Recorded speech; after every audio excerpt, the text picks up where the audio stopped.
If someone were to ask you, how does one go about identifying the beast of Revelation? What would you tell them?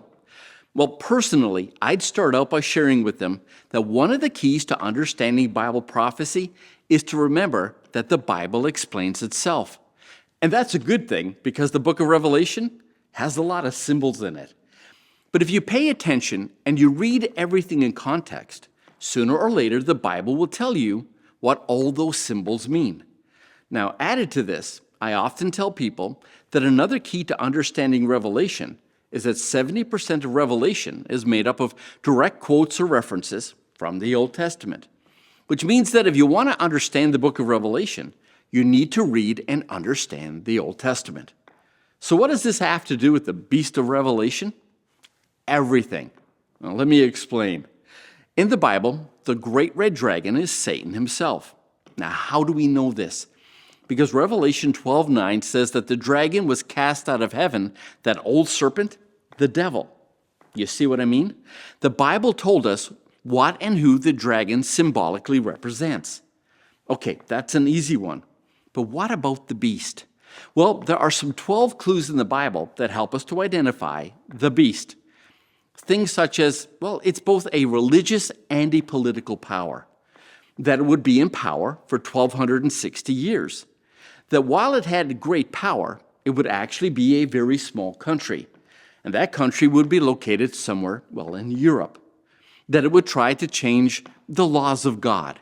That it would persecute anyone who tried to stay faithful to God.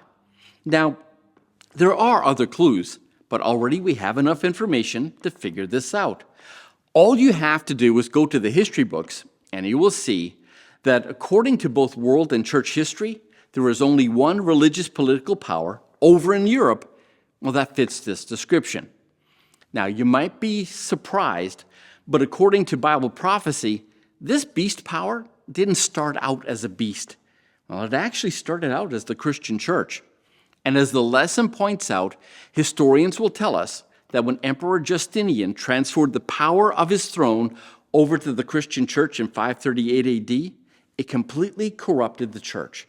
The corruption and apostasy was so great that the church went from being the bride of Christ and it transformed into the prostitute of Babylon. The beast of Revelation is none other than the apostate fallen Christian church of the Dark Ages. It came into power in 538 AD, and its rule ended 1,260 years later in 1798, just as the Bible predicted. Today, you would know this religious political power as Papal Rome.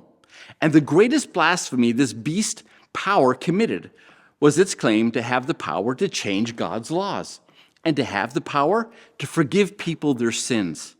Well, now you might be thinking, how could it make such a claim? It did so because it claimed to be what Satan always wanted to be. It claimed to be God on earth.